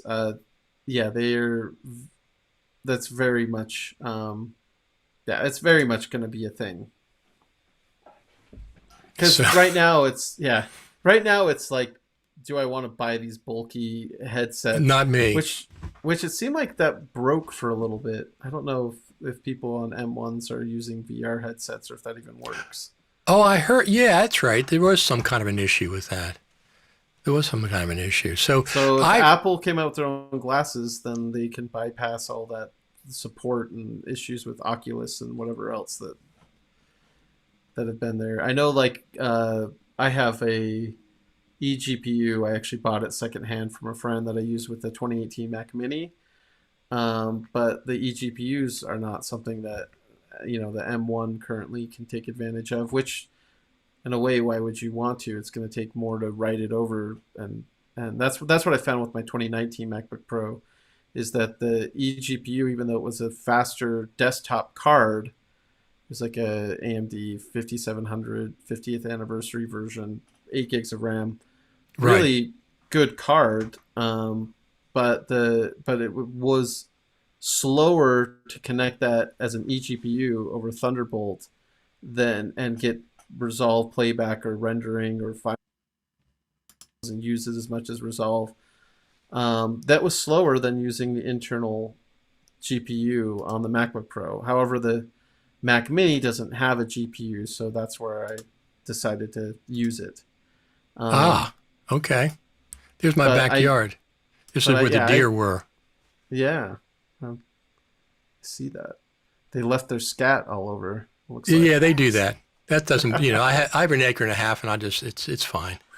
I don't exactly know what's leaves and scat, but anyway, so I don't know. Like, there's technologies like eGPUs and other things that are really exciting, and we think about the possibilities, and then Apple takes another direction. So we'll see what the enthusiasm for AR, VR, and all that is in the future. I think with USDZ models and all that, it's really cool. And I think with spatial audio, if they can marry that, I 100% agree that all of those things are going to be really neat. So you'll be going to the Creative Summit, I'm sure. I'll attend virtually. Yeah, that's what I mean.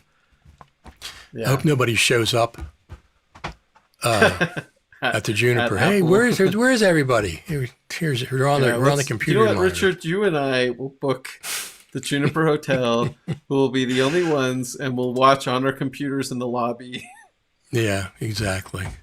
Yeah, I'm going to be, so the leading up to the Creative Summit, first off, November the 8th is when it starts. It's 5 days, Monday through Saturday or Monday through Friday, or I forget what it is. Maybe it's 6 days. Leading up to that, I'm going to be playing clips from previous Creative Summits, leading up to that. Also, like the week before the Creative Summit, I'm going to be giving away VIP passes to the Creative Summit. One or two. I forget what I have, one or two. So the VIP pass is you get to see the recordings for 90 days afterwards, plus you come kind of a special raffle and a bunch of other things. But whatever you do, you have to watch the Apple presentation live. It is not recorded. It is not recorded. So that's one thing that even if it's... And I know last year it got a little bit confusing and people were like, oh, I'm not in. But they made sure, I think. Yeah, I was having problems myself. But I have a direct connection, so I was emailing somebody back and forth. Yeah, they seem to get that sorted out. And they did do it. Did they do it twice? I thought they're doing it. But they don't record it though. So how could they do it twice? I just was wondering if they did it different. No, probably not. But they did two different live little presentations. That's what it was. Yeah. So this is the Creative Summit, November the 8th through the 13th. It's free. Okay? It's free. You don't have to have. It doesn't cost anything. Apple Day is November the 12th. I think that's the Friday. And it says live from Apple Park. Once again, if you're filming from Apple Park live, show us Apple Park. Don't show us some beige office space where somebody's just sitting there like it could be anywhere. I mean, when WWDC shows it there, you can see the grandiose nature of the park. Even just film at the gift shop. That's beautiful as well, right? We've been in there multiple times. The visitor center across the street. Visitor center across the street, right? Right? Yeah. It's nice. Yeah. It's nice. I'm sure there's. Yeah, I don't know what the whole permissions would be, but it seems like you could go out by the rainbow or the meditation pond or something and hang out. I don't know. Absolutely. That'd be fun.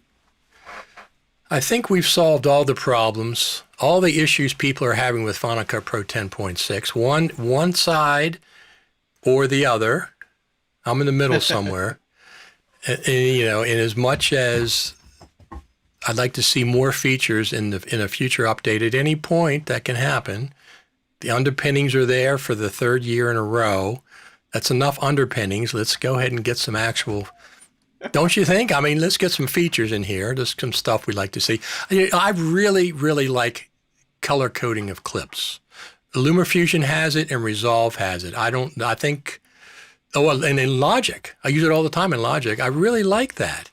And in LumaFusion. So you're not referring to like Final Cut Sense roles. You just want to. No, just select a group of clips and color them red, blue, green, and you can sort by the color. You can just put in the search field red, and all the red color-coded clips come up. It's an additional way to sort. How do you, since roles in the also timeline affect color? Yeah, in the timeline, I could color code clips. I can do like this batch of clips is this interview, and this batch of clips is that interview. I don't have to make a roll to do that. I just select them in this. But how does the color appear versus the roll? The actual clip takes on the color that you choose as a shade. But the roll also dictates a color. But I don't have to use the rolls for everything. I don't have to go into a roll, create a color for the roll. I just select the clips on the timeline or in the browser, select them and color them red, color them blue. I just feel like it's design-wise, it's in conflict with what they've already set up with rolls being color-coded. Because then it's which color dictates the actual color of the clip?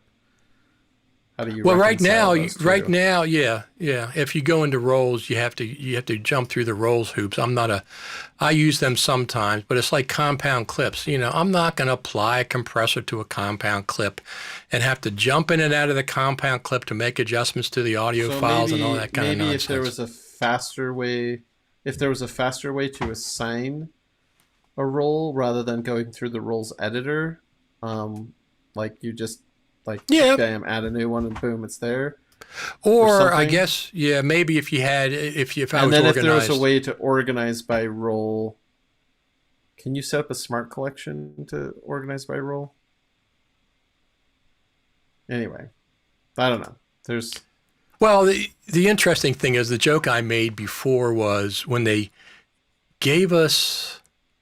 Was it colored roles? They took color away from something else, which means color is a zero-sum game in Final Cut. You can only have so many colors. We put it here. We got to take it away from there. We used to have more color in the browser, and I think in the timeline index. Is that right? And then they gave it to, and they took it away.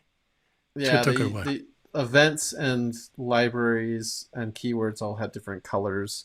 Right. And then in the timeline index, like if you had to do markers, they would show the red and the green colors and the purple color for the in 10.3 there was an emphasis on color only being on content and that the UI lose a lot of that color.